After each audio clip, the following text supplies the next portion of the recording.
Mauni ang sitwasyon kaganina pag adto na ako sa eskwelahan mga langga, aksidente. 5 kasasakyanan ang naaksidente nga grabe kawasak gyud. Nakita na ninyo kana siya 1, 2, 3, 4, 5 na ay mga trabahante na apoy mga lokal nga mga tag-iya sa mga sakyanan. Bintaha ra kay nakadistansya mi gamay, ikatulo ra mi bago tua ang aksidente. Grabe nga impact mga igsuon no. So keep safe gid ta always.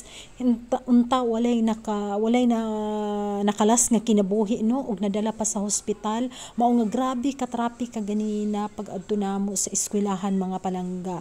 So nakuan jud na nako kay mao na siya nga time nga grabe ka traffic. Every time jud nga magabiyahe mi, every day Lord bantay jud in taon mi kay wala jud mi mahimo kung wala ka. So mauna unta walay kabayan adto nga naapil adto nga aksidente kay daghan gyud kito, 7 daw to sila kabuok unya 5 ra among nakuan kay nakapadapli na ang duha ka mga sakyanan. So mao lang na siya mga langga no. Sa tanang mga driver maghinay-hinay gid ta og padagan kay kini nga mga disgrasya dili gid nato matagna. So mao lang na akong i-share sa inyo ha. God bless everyone.